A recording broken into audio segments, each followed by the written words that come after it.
Hello and welcome to the Carbitrage Podcast, episode 165. I am Eric Berger, joined as always by my co-host Ryan Sinitsky. Hello.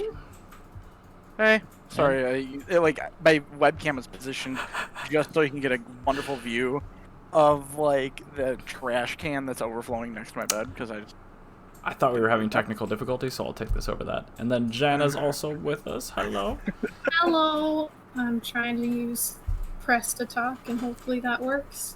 So far, so good. Oh my god, it is... I'm podcasting from the office upstairs, and it is a billion degrees in here. I don't understand how Corey just does that all the time. I don't know. I haven't turned the AC on yet this year. I probably should, because we're in, almost June? But yeah, we're getting up to, AC being on time of the year. But I think a lot of it has to do with the fact that he has a 16-core and a 6-core computer, and I have a 12-core and a 16-core computer just on here. I'm ruining the video by trying to reposition my webcam so it's not totally disgusting looking. This looks a little That's better. Terrible. Now all I can see is walls. It's good. Yeah, there we go. Now you can see Jana and the wall, and it's a cool edgy angle. It's edgier than bismuth. Yeah, if I wasn't recording, I was not wearing anything up until Ryan was like, all right, we're doing the podcast, and I was like, oh, there's a onesie next to me, I guess I'll wear that now. So I might just leave because it gets too hot in here, but we'll see. Fair enough. Well, no, just because you're offended by this. I muted myself for a second just to make sure you didn't get a whole bunch of weird echoing stuff. I saw you muting your mic with your hand. It was I heard Jana talking and I heard it through the headphone, and I didn't want to over here. Oh, it came through. I'm not going to do that any further then. So this is new that we're doing this because, yeah. Yeah, we're still going another week of these at least, just until things cool down a little bit more. So. Well, it's just with Jana being an essential worker. She doesn't want anything that I might be immune to. She doesn't want to give to you or anything. So that's kind of why we're just kind of trying to be as careful as possible. I mean, Jana's gifts are usually pretty good, but yeah, I guess COVID would be less good. It'd be a bad gift. Yeah, kids are one of the not asymptomatic carriers, and I'm with them every day, and I'm getting new students next week. So I think I'm just gonna bow to the podcast for a little bit until that gets all sorted, just because I don't want to give it to people on accident, and it's just not fun that I don't get to have a choice. Be proactive. Yeah, I know, right? Well, the good news is, remember how I had that delicious hazy IPA last episode that I loved? I do recall, yes. And how the guy was just over-explaining hop profiles? Well, I have the other version, which is the version 3 of this IPA, which looks delicious. So I'm going to crack this giant can open. Alright. And I have a Miller High Life. That's really good. Version 2 is way better. Way better. This one's a lot more acidic and citrusy. It tastes more almost like a IPA, like a hazy IPA and a sour put together. Which, I mean, it tastes good. It's as long as the bite is from the sour and it's not from hops, essentially. Well, yeah, it's not super hoppy. It's hoppier, but it's not Surly Furious where you just want to jump off a bridge as soon as you're done drinking it. I was gonna say, my entire Motorplex fridge is basically just IPAs now because I don't drink them. Yeah. And people just give them to you. Mm-hmm. I don't know why do people give IPAs to people? I don't know anybody that actually enjoys IPAs. Most of the time I see somebody drinking an IPA, they're I was given this. I don't know. I do know some people pros like IPAs. So the people that are typically going to bars are like, man, you got to try this IPA, and everyone else is like, It's just people that want to fit in. People that previously drank Millers and Coors and stuff, but now it's not cool to have that. If you drink that, you're an alcoholic. So they just sound more sophisticated. So they just grab an IPA because they have no flavor palate, and they just happen to be drinking a Surly Furious. That sounds about IPAs. Right. Yeah, IPAs suck, and people drinking suck too. Anyway, speaking of last episode, we were talking about car cultures in Africa. We were indeed. And nobody gave a response to what the cool car in Somalia was. I didn't have a chance to ask anybody else, but I was able to get an answer about what car culture is like in Somalia. Okay.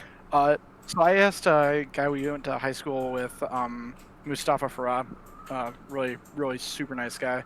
And his dad spends a lot of time in Somalia, and his dad said that like Toyota Land Cruisers are huge, of course. Okay. And like other like well spec'd out like Toyota pickups, so like the American market Toyota pickups are like super well spec'd. And then Land Rovers. And that coincides a like lot that. with what we heard from other parts of Africa, actually. So Yeah, that like makes good sense. basically the places in Africa where it's like the roads aren't the greatest yet. Where China hasn't, repaved all the roads for them. Well, yeah, we had seen countries where really high option spec was prevalent. We had seen countries where like large body on frame Toyota trucks were kind of the hotness. We've seen countries there where American stuff is super big, although that was mainly pony cars. I don't think we heard much about like F-150s and Silverados. Well, it's not really those that are big in Somalia. It's like the Toyota, like the Tundra, like a fully spec'd out Tundra, would be like the big pimpin' pickup to have if you were to have a pickup. Otherwise, you would just have like a Land Cruiser. So. I was gonna say my Somalian neighbors seem to gravitate toward Toyota. They've had 3 Toyotas since they moved in. Well, my neighbor Henry, he's from Somalia, and he used to be a bush mechanic, and he's like, yeah, I'd have my buddy sit on top of a car with a rifle in case any like lions or any of the predators come and try to eat me while I'm like putting a transmission in this truck like on the side of a dirt road in the middle of the bush. Real talk. and I'm like, and that's why you chose to buy a Volvo XC90 to do a transmission job, because it's a lesser evil than being eaten while doing that. Barely, but yes, that is a lesser yeah. It's like it's like at least not to fear for my life. Just my time. Oh my god. Well, that's pretty neat. I mean, it seems like a much more expected reply based on the countries that article did cover really well. I'd love to go through potentially at some point and find the other countries where it's like not enough data is available for. I'm like, no, dude, there are definitely people there. There's definitely data. Person just ran out of time doing their research. Yeah, that's pretty much it. And it's like if there's 10 people that own a car in a country, at least 2 of them are trying to figure out who's got the faster or the cooler one. Oh, hell yeah. And they're finding the most abandoned road with the smoothest tarmac. Yeah, exactly. That's why there's 10 people all own cars instead of one person owning one big car. Like, they want to have their own car. Right, absolutely. So, anyway, I just thought we should do a follow-up on that and keep the continuity of this going. Because I actually had people that were asking me because they were really curious. Like, no, seriously, I need to know what it's like in Somalia. I'm like, okay, fine, I'll find out. Like, that's what the podcast is about. It's just weird automotive facts that you can share at a bar and bore people away from talking to you. So I want to talk about something based in the United States, and it's a little bit less fun, I guess, than a big pile of high-spec Tundras. There was a man in Middle Michigan that had a massive collection of Fieros.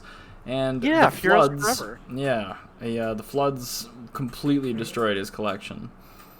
Oh no! And they were all like, he didn't just have any Fieros; he had like every cool version of it, like all these cool like kit cars that were based off of them, all these super limited edition like high spec ones. I was gonna say that's a really late GT in a rare color. Oh no! Some of these photos are just so sad. Some of them are just buried in like mudslides, and the official pace car. Luckily, I think that was a Iron Duke version. I think the pace car was. I guess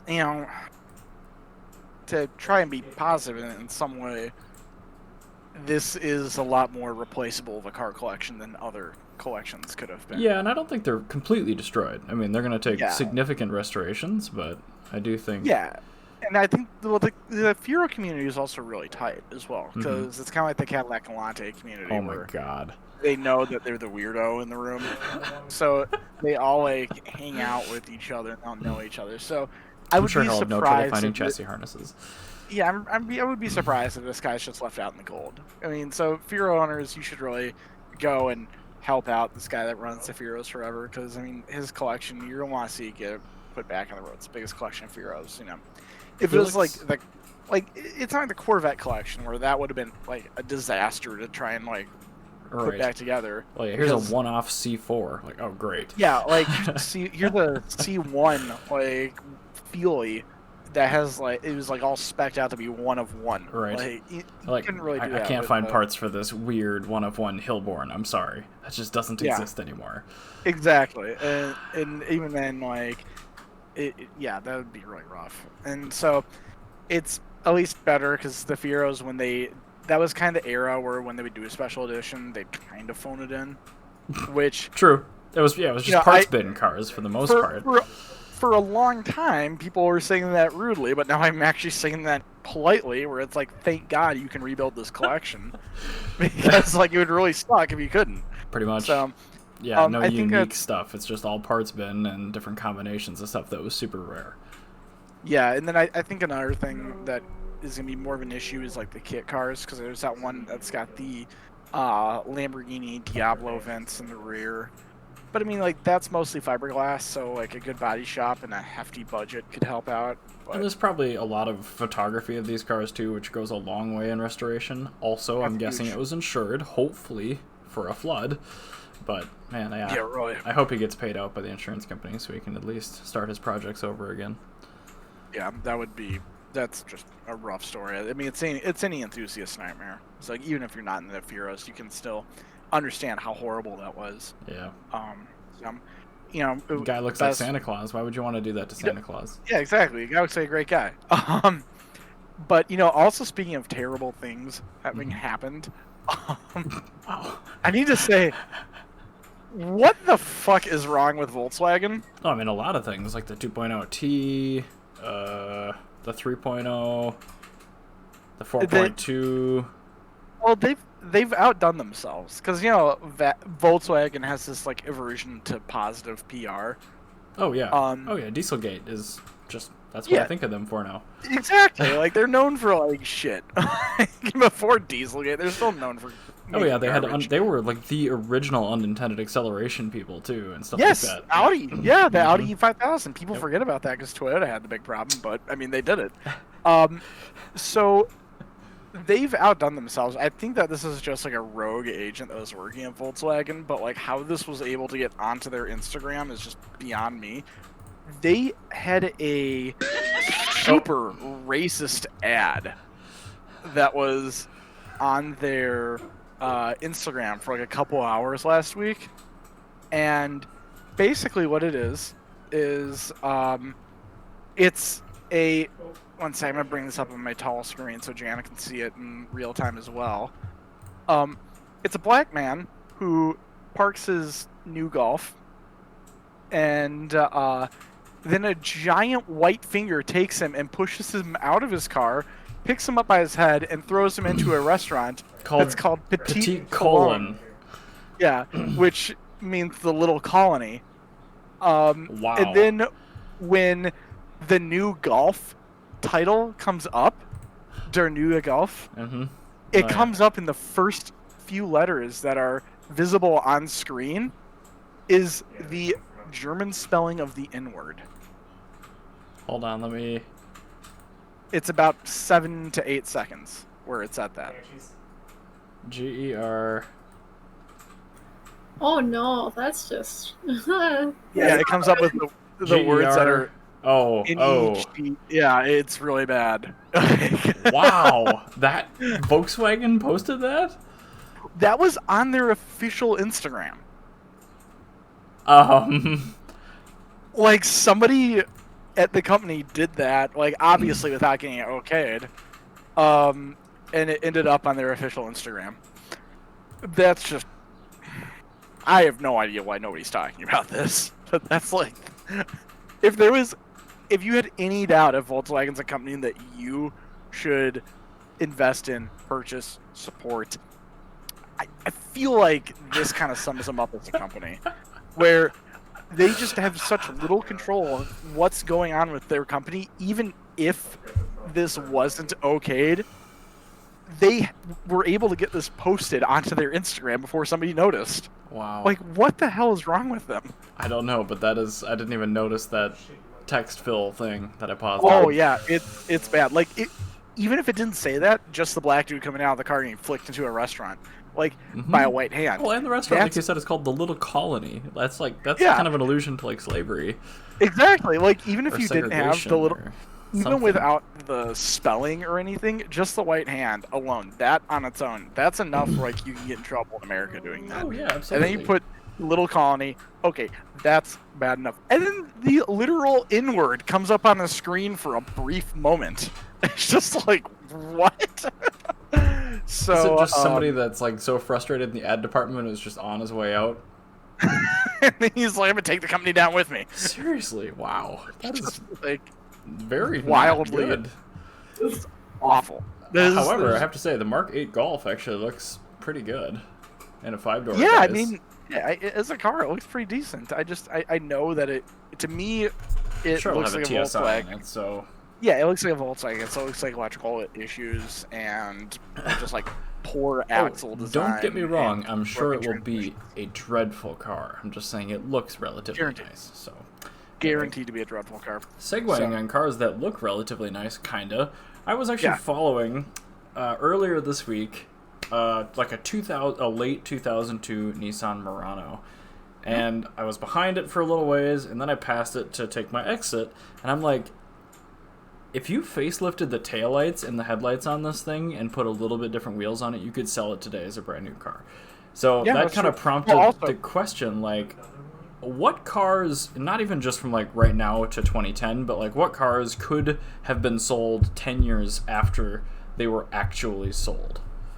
Okay, so just cars that could effectively looked good and modern enough to be sold 10 years after. So like an NA Miata looked 90s enough that was a 90s car in 1990. Right. Okay. So yeah, like an NA Miata, if you put like open, like shrouded headlights on it and updated the taillights and wheels, you could definitely have sold that in 99, which is essentially, what they did with the NB. Yeah. Okay. Well, that makes my list a lot better. I'm just talking like the sheet metal itself and potentially the interior. But yeah, I thought that Murano aged actually really well, even though it's a dreadful vehicle.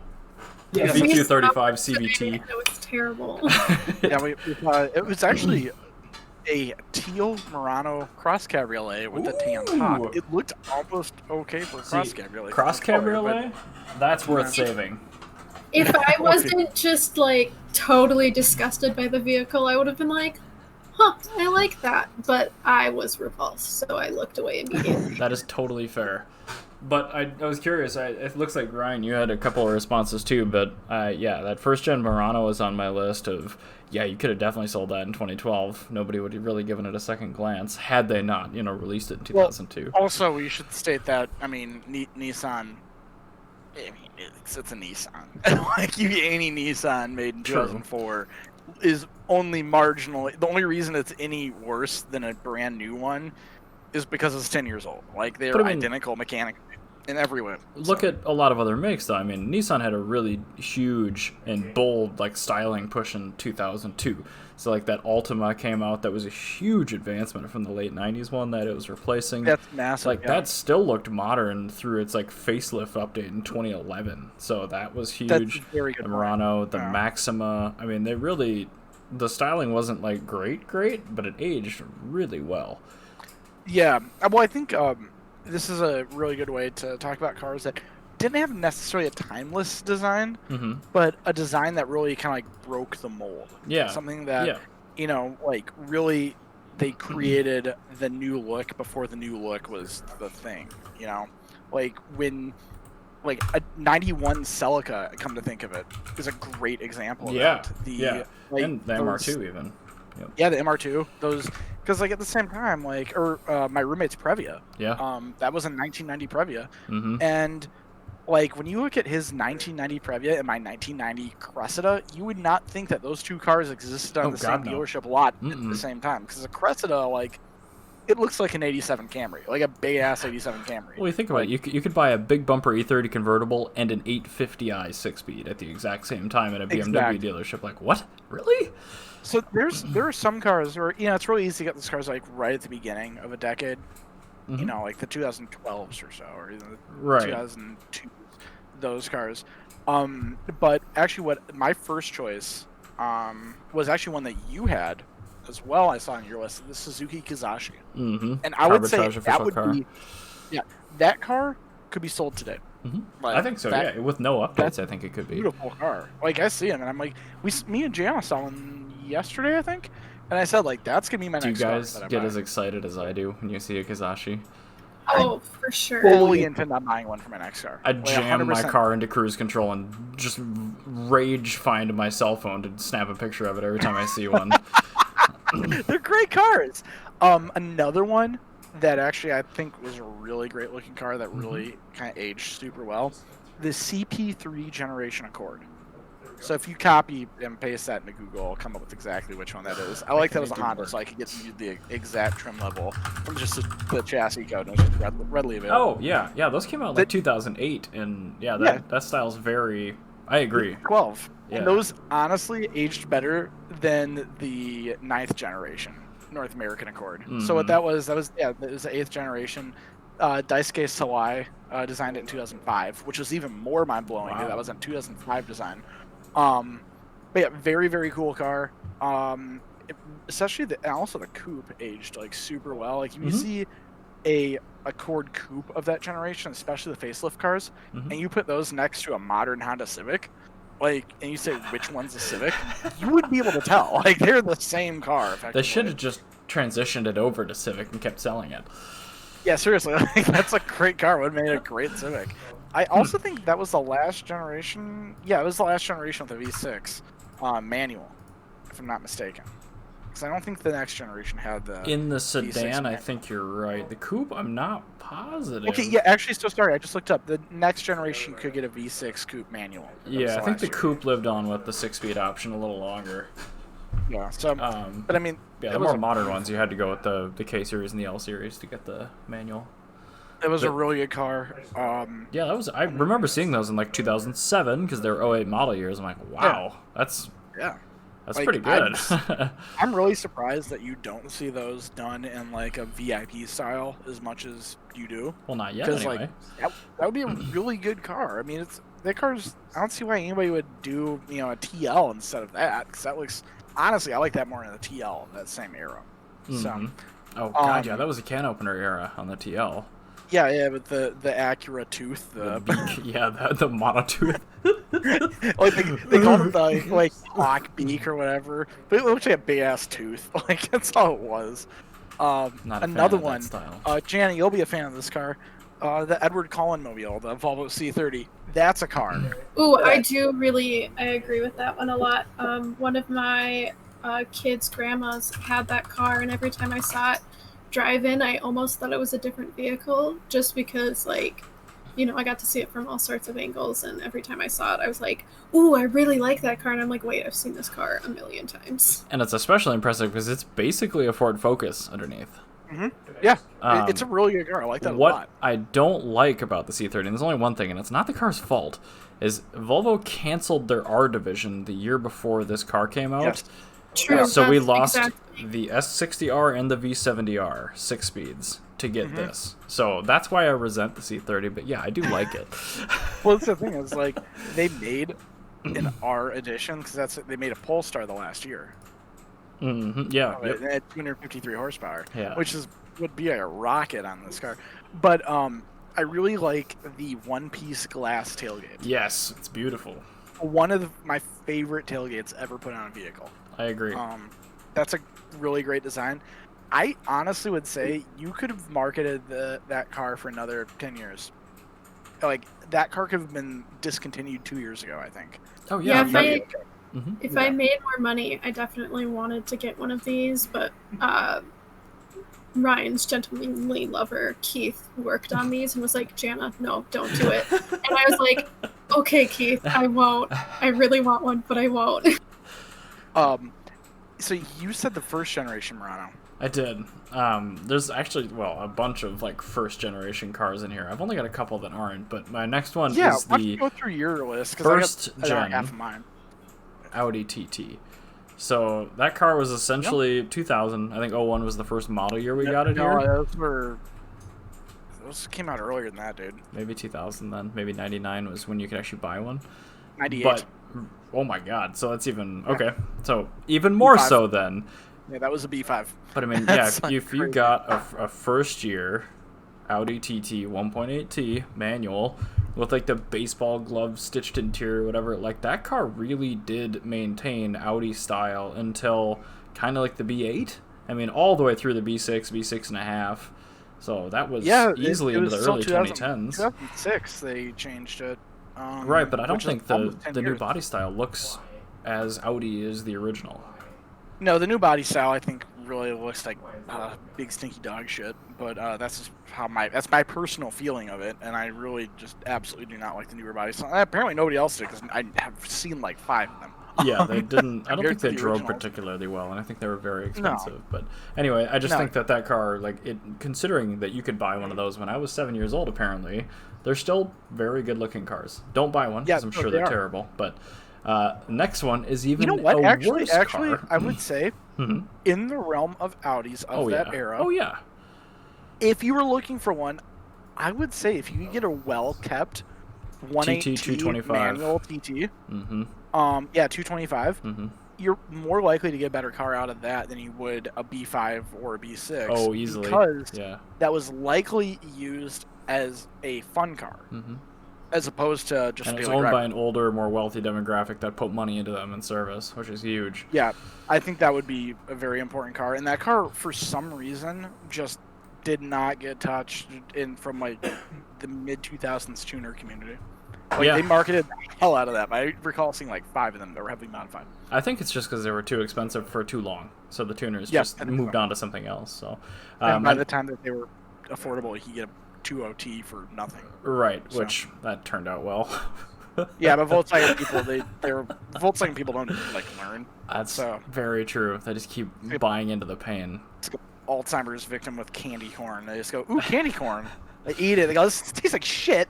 They spit it out. And then they forget about it. Later, go, ooh, candy corn. And then the same thing happens. So that's a really good example. Like, I do that with candy corn all the time. I'm like, oh, hey, this is going to be great. And then it's terrible. Your brain sees the colors like that's going to be delicious. And then it isn't.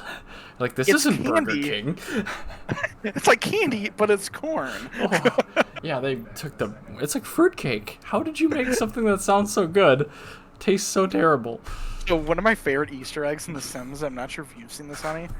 There's a trait where a secret trait where your character loves fruitcake. Like, there's a small likelihood of it. Yeah, that's why they give them to you when you move in, but most of the time it makes you sick, but that's the only food you start off. That's the thing is, most people, like, it's the only food in the game where you'll be eating it, and the people that walk by you while you're eating it will have a negative reaction.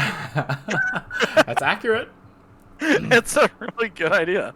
But yeah, let's go through some of your other cars that you have on your list. Next one's also an Audi, but this one can only be interpreted as pain. So it's the D3 Audi A8L. So this is the 2004 A8. Very good looking and ahead of its time styling. However, this was nothing but chain motors, nothing but automatics, and just nothing but air suspension. Yeah, this is I completely understand why I have not seen one of these on the road. I'm going to tell you a lot of good stories about this car. I'm going to tell you that every single drug dealer in northwest Minneapolis and like near north and Robbinsdale in that neighborhood, they all have D3 A8s. And they are all held together with twine, quite literally sometimes. And every single one of them, they're like stanced out.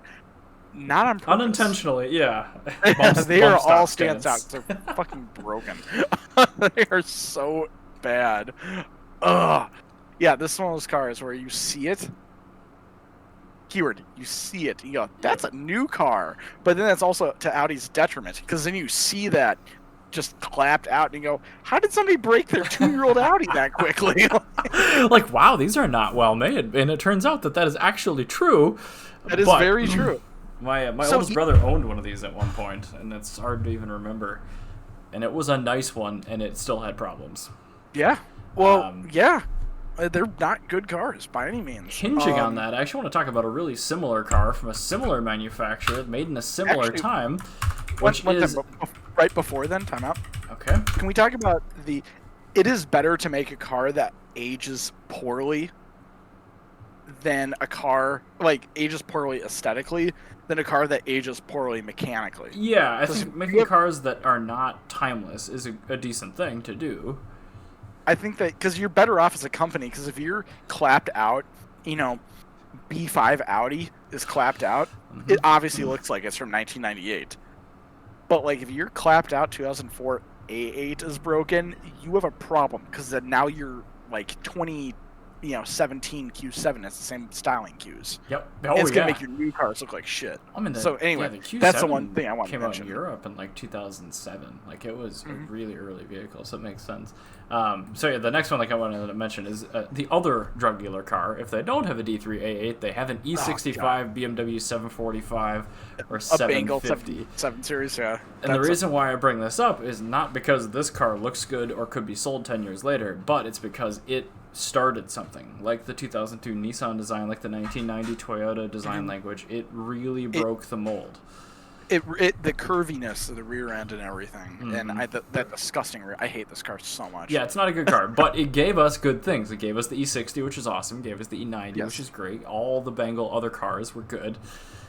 This car, I hate it so much because it brought about some really good cars, but it brought along like the Mercedes CLAs and like the super curvy Mercedes of that era. It brought that along, and it killed some of my favorite designs. Scott was mentioning the other day that the current Mercedes are like his favorite styled cars. I'm like, that's going to be a hard disagree for me.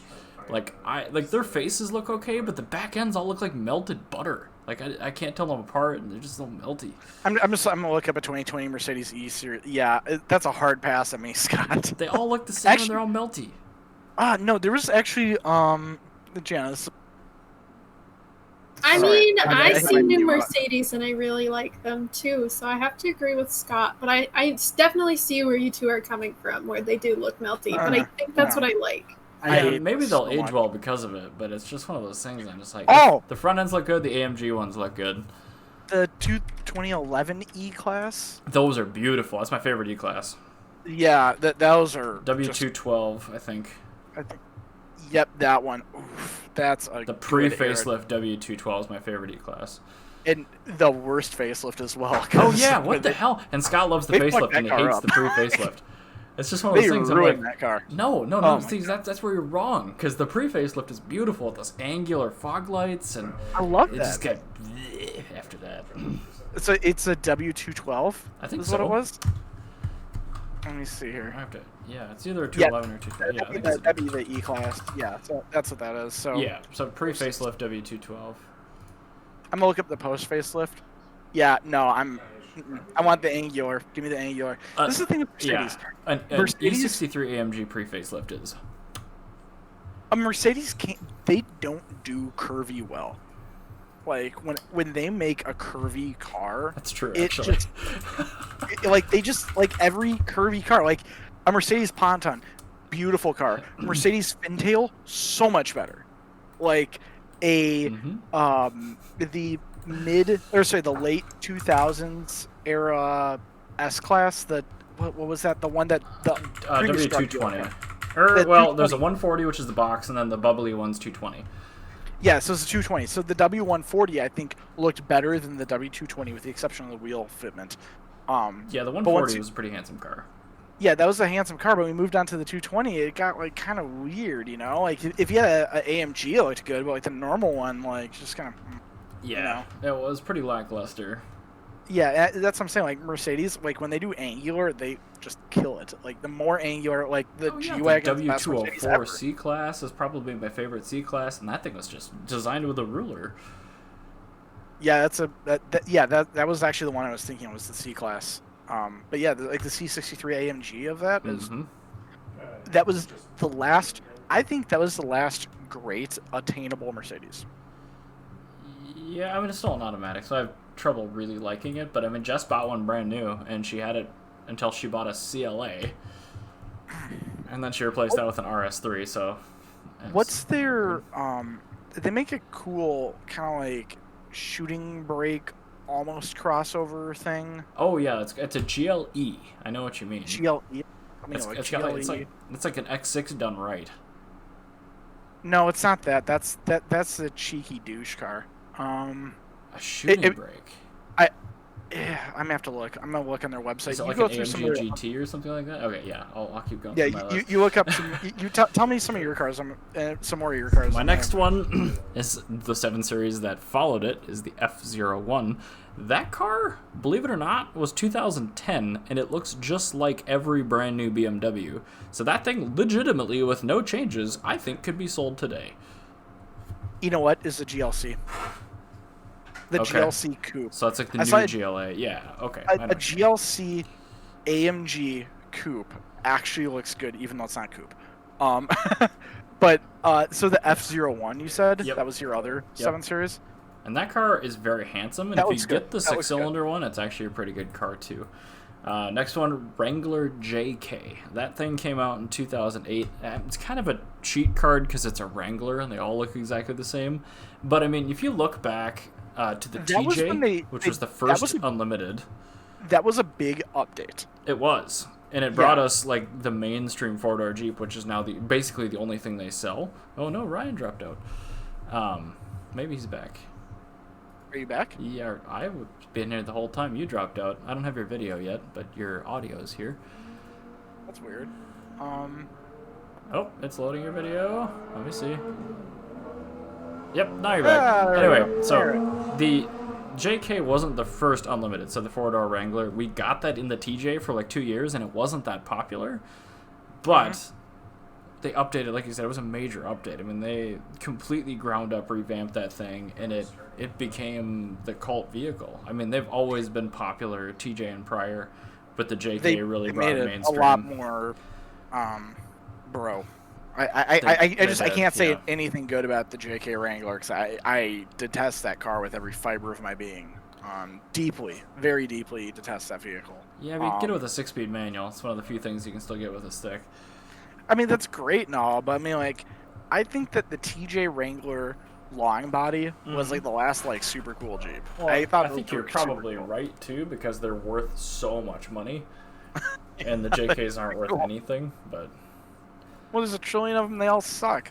Like, well, next episode we're gonna talk about how much they suck. So I'm not gonna break any. I'm not that's gonna. fine.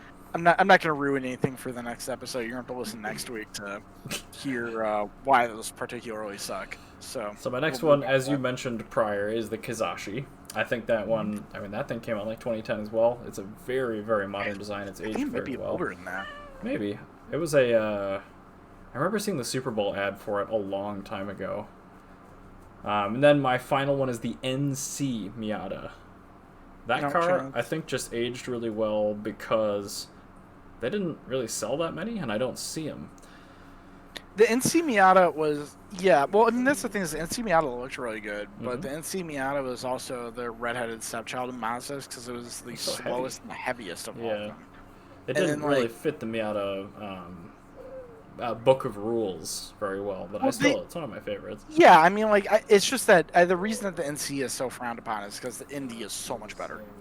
Because the NC, like, it was that era when everything got hit with pedestrian safety Oh, yeah. and like fuel economy stuff all at the same time out of like left field. And probably Like that was about the time the small front overlap test came out too. Yeah, So maybe they're having exactly. trouble That's what hitting I'm that. talking about. Like all those safety things, or they just made it very difficult to make a very good car.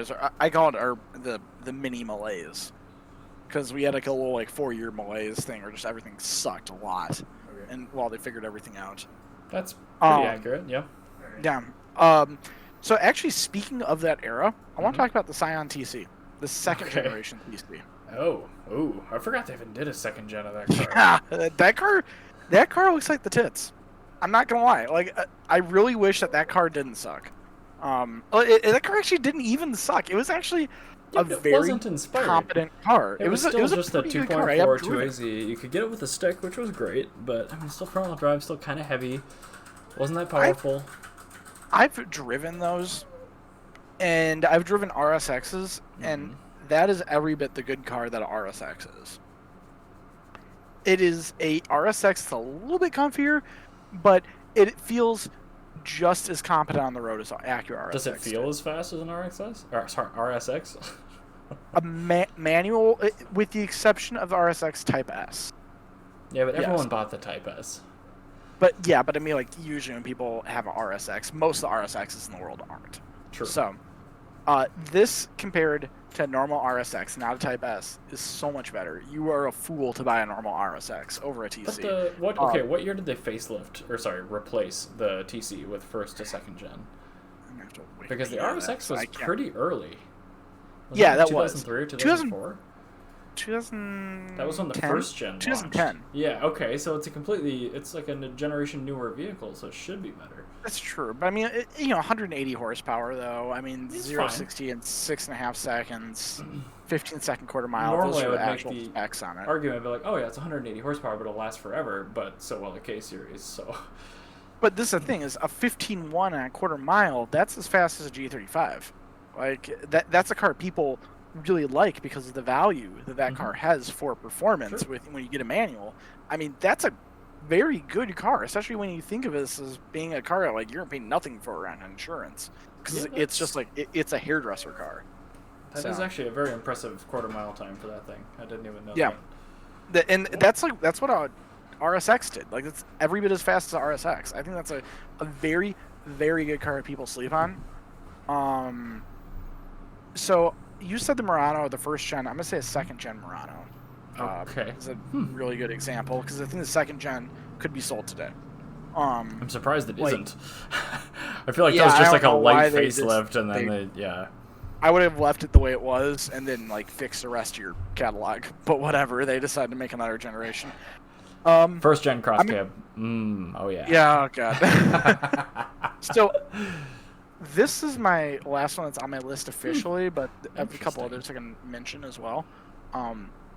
The Toyota Venza is the weirdest car because that crossover, that lackluster crossover, has a crazy cult following. Does the Accord Cross Tour have that as well, or no? Not even a little bit. Okay. Like, nobody wants that. Like, you get that car if there's nothing else on the lot. I don't know why Honda ever made that into a crossover. They should have just put normal Accord suspension in it and sold it as an Accord wagon, because that was the worst crossover.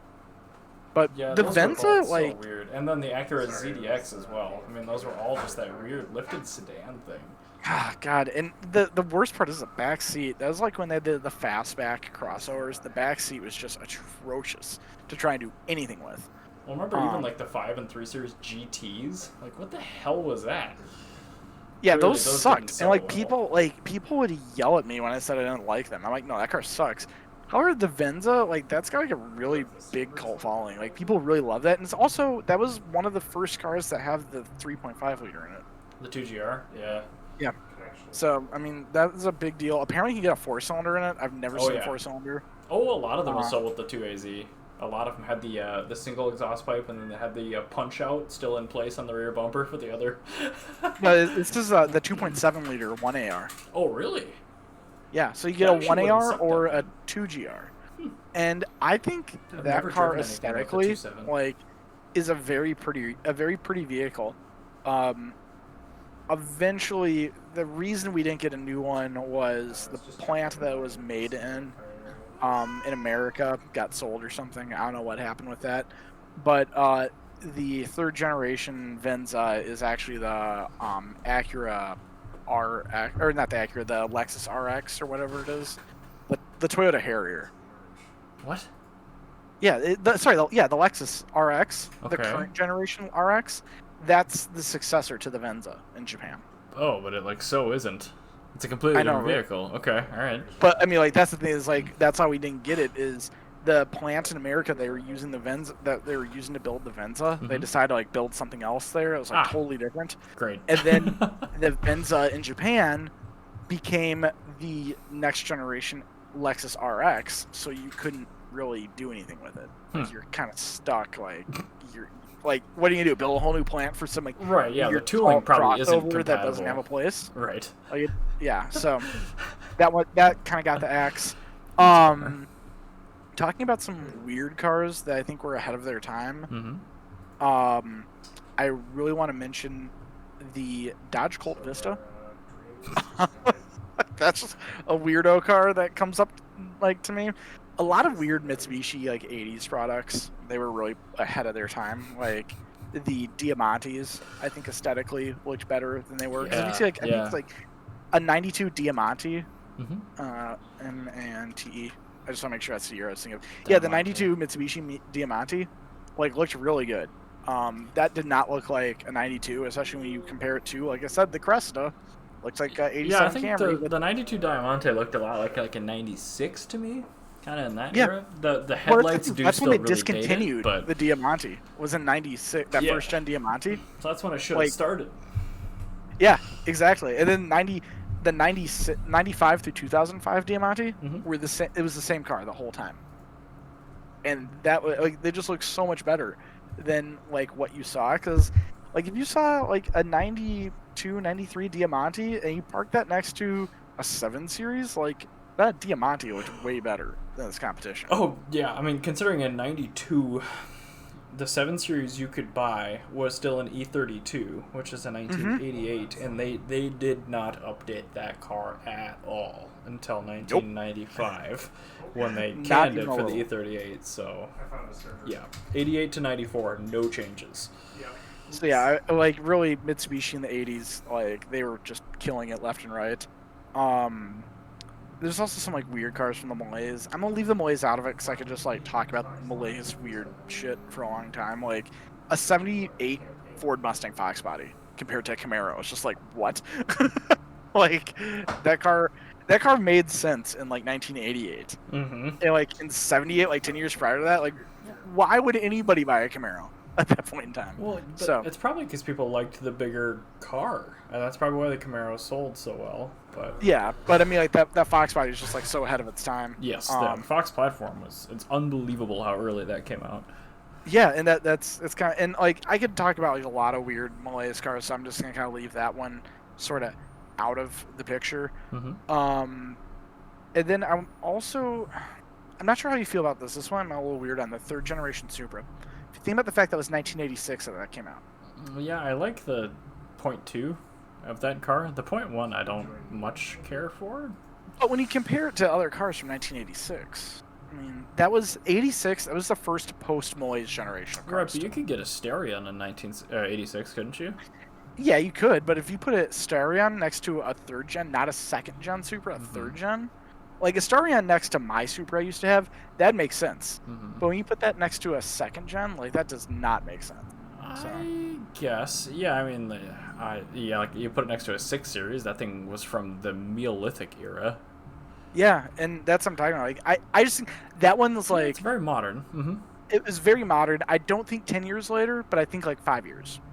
And then RX-7. Well, there's a FD ton of RX-7. stuff. Yeah. Yes, that's true. Yeah, that was a very the cars that embrace that bubble melty style really did Yeah. well. So, but yeah, I mean, oh shoot, I have one more that was on my list that was on the 2nd page. The Nissan Elgrand. I don't know what that is. That is the super high trim level Nissan minivan in Japan. Okay. And if you look at that, if you I'm gonna have to Wikipedia, now. yeah, if you Wikipedia the 2nd generation Nissan Elgrand, the E51 Elgrand, that one. If you look at that and then you compare that to like other minivans from 2002, Oh wow. yeah, dude, that car that minivan was Well, modern. In this vein, then, and that was brought by the same company at the same year that the Avantime was brought out, and I should mention the Avantime because that thing is still brand new looking. Yeah, I this love in the Avantime 02? so Oh my much. god! Even the wheels looked similar on this.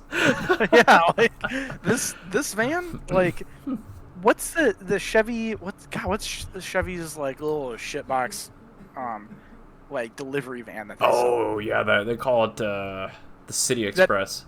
Yeah, that turd looks 10 years older than the 2nd generation. okay, Nissan that's Elgrand. because it's based on a 10-year-old Sentra, and it's made by Nissan. The Chevy. Yeah, the City Express Really? is a Nissan. Yeah, Oh, I didn't know that. it's an But NV200.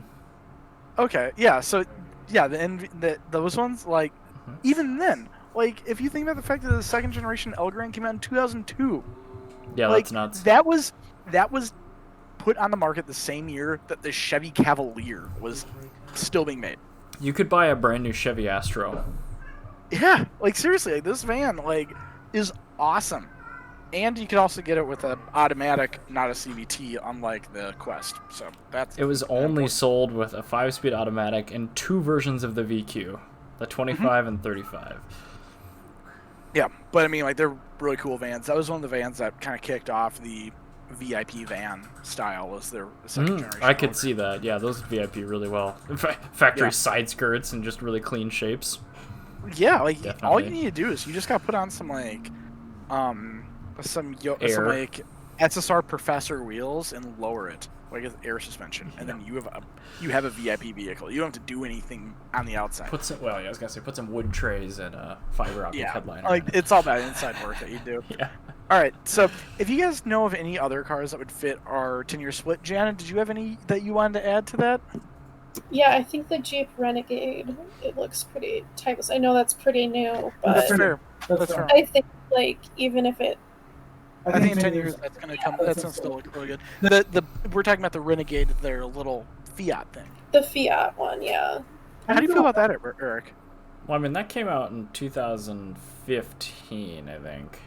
I think 2025 it'll still look pretty decent. I think so too, but like, there's a lot of stuff that passes the 5-year rule, so we'll just have to see. But I mean, the fact that thing really took some chances with like the X taillights and everything, yeah, probably true.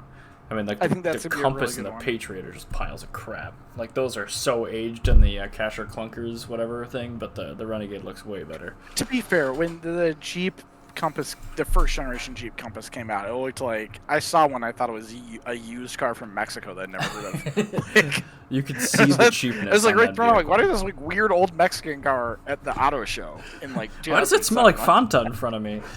This is weird. But is that your only one, honey? Or did you have any other ones that you're thinking of? I haven't really, like, I don't know. The Fiat was a really good one because they didn't change it, but I know that's why it didn't sell too. That's true. That came out in 2008. I think that's a really good example. Is that Fiat 500 did look when they killed that? If that had just been brought to America, the only reason they killed that is it had been out for 10 years. Oh, it had been out are you talking first or second gen? First generation. Okay, I was talking second gen, which had been out for 4 years in the rest of the world before we got it, and then they didn't update that's what I'm talking about. Yeah, the water-cooled 500, the real 500. Okay. Because if you want to get into first and second generations, the 500 you're thinking of is technically the third generation. Whatever. Just shut up and do your next story. Anyway, speaking of old-ass cars, I want to talk about a car that was on sale on Breen Trailer. It was the first one that I've ever seen on Breen Trailer. Okay. A Dusenberg. Ding! Yeah. So this one also makes me feel really good. Every week there's some shitty pre-war car. So this one's especially shitty because it's not even the Dusenberg we like. It's the Dusenberg Model A. It's a smaller one. This one only weighs I think like 3,000 pounds, and it's got like 88 horsepower. But what I thought you would like about this car is actually very unique in that it's got a cantered windshield, like a really modern looking windshield, and an aluminum body. That aluminum body's cool. Then you could winter use it. Yeah, so it's actually really cool. But what's really important about this, since this is not a Model J, the one that everybody knows, like when you think of a Duesenberg with the mustache front bumper, this one's got just a straight front bumper, and it's way smaller. They are not nearly as desirable. So this one sold for $211,000. Okay. Which is like chump change for a Duesenberg.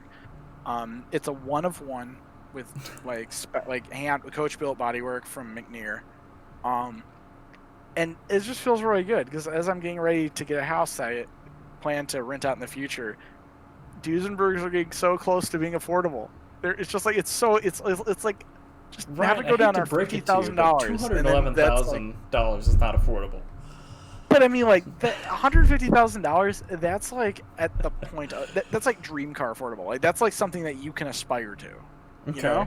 I like that. It's a Z8. Like that's like it's something like that where it's like if you're at the 150,000 point, like it's out of reach, but it's not like $1 million car out of reach. Sure. It's like it's not M1 Pro car out of reach. It's Z8 exactly. Out of reach. Okay. It's like you if you try really really really hard, you can do this. So that's why I'm getting really excited. The closer these are getting to being something that I can afford, And it's also pretty cool because I want to be a landlord one day and just be able to go to my renters and pull up my Dusenberg, smoking a cigar with my top hat, and take their money. You let on rent again, eh? Don't let it happen again. Are you looking at the other side of a concrete glass, huh? It'd be great. I'd be so excited. So I thought this was something that is worth. I don't know why you don't have an upright piano that you can just go on all day long. I would love that. sure Gianna, are you gonna have any upright piano? No, I want a baby grand. Gianna wants a baby grand. Oh, okay. Well, that's not going to That's look why I right don't doing that kind of shenanigans on, but okay, fine. But one day. Maybe we'll just have a room full of pianos, you know? You can have both, yeah. Either way, mark my day. One day I'll be collecting rent checks. Mark in my Dusenberg. day. Okay, sounds good. In the 1800s, they used to have a piano that turned into a bed. That was also an upright piano. So What the? It's like a Murphy bed upright? yeah, That's actually I was pretty watching cool. a video of somebody that made a tiny home, but she was like a Civil War reenactor, and so she made it, you know, Civil War-y, and she had a piano that turned into a bed, and she's like, these were real things, and this was like the master bed. Okay. And you know what? Okay, we will get an upright piano, but it'll also be a bed. That's fine. Perfect. That way, when we're bumping uglies, the whole neighborhood will be able to hear the Boom. sound. You're going to have to tune it like every other day. Anyway, I want to move on to my story about a company that's no longer collecting rent checks. Like that segue, pretty good. Yeah. Hertz filed for bankruptcy last night. Hertz rental car. That hurts. That So giant conglomerate. You're saying that they got a Hertz donut. Good. I always hated working with them. So They're God, dreadful. it's a terrible company, so yeah, like other than the fact that they Yeah, brought us the like, I'm fine with GT350H, I don't Do you care. remember when we went to Alabama and we rented a Hertz car, but I put it in my name by using my mom's credit card? Oh, no. Because I was just like I was trying to help her out. So I put it in my name. And so I was there, my mom was standing next to me. And like we had our IDs out, and her ID matched her credit card. And I was naming my ID that which matched the reservation. I'm like, we're the same person. Do you want my birth certificate? I happen to have that in my pocket because I forgot to shouldn't take it out travel because with I needed that, to Ryan. update some like stuff for good karma, and I just didn't take it out of my pocket before I went on vacation. It's just like, oh my god, they were awful. So you know what I did is I stood there. And I made sure not to leave their line, so everybody would have to wait for me to queue. While Good. I called the Ace rental car that was the next booth over, I grabbed a business card from the person standing like directly next to her. I stood in line and just totally fucked up their day. And like called them, made a reservation over the phone, and then walked one person over and then got the car from there.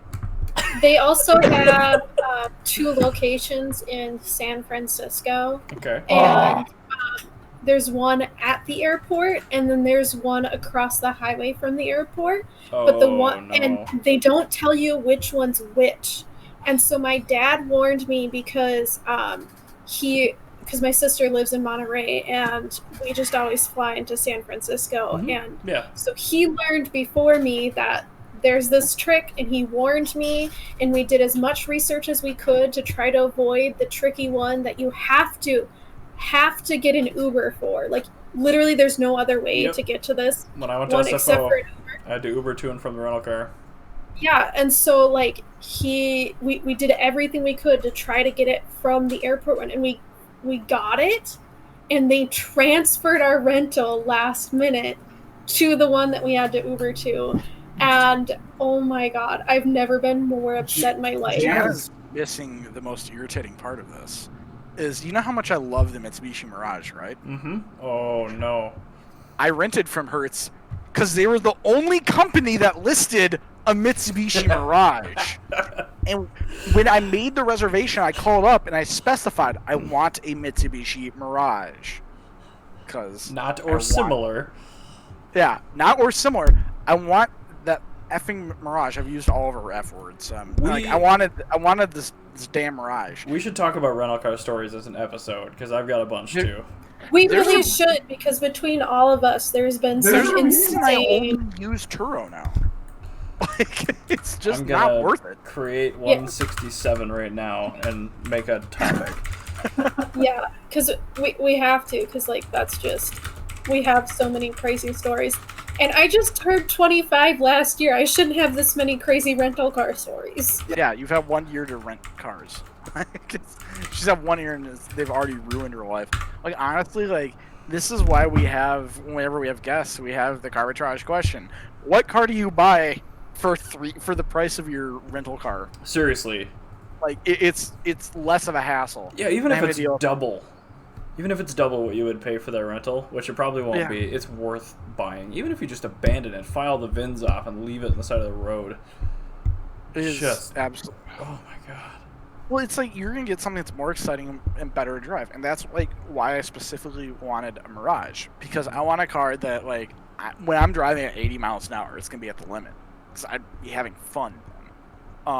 And being in Atlanta, you know that's average cruising speed on the highway, so I'm about it. Like, or not Atlanta, but like California, like that's average cruising speed down the highway. So I'm like, this is gonna be really fun to drive at like 80 miles an hour, because I'm gonna feel like I'm in a rocket ship. And like, that was my whole like thought pattern. And no, I ended up getting a Corolla, it was okay. That is nowhere near as good as a Mirage. No, not at all. So that's very why poorly. That's why actually when we went to Monterey Car Week, I said I was going to review my rental, and I never did, because it's just Hertz decided to ruin that for me. Oh, good riddance, Hertz. We don't miss you. Yeah, you can go rot in hell. Anyway, so a proper good riddance is needed there. Yeah, I saw the story. I'm like, oh no, and then I'm like, oh wait, no, I hate that company. That company sucks. Yeah, Hertz blows, and their renter racers suck too, because they never actually had the Shelby engine in them. So one person rent it, yank the Shelby engine out, put in a normal Ford 305, and then drive it back, and nobody would know. So yeah, Hertz was never any good. Anyway, that's fair. What did we learn this week? Did you learn anything?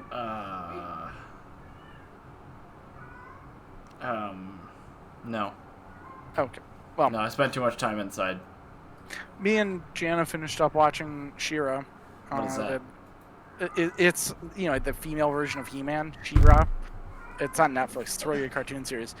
I learned that cartoon series is every bit as good of a cartoon series as Star Wars: The Clone Wars, which for like any cartoon fan, that's like the strongest praise you could ever give a cartoon. I haven't watched either of them, but I will take your word for it unequivocally.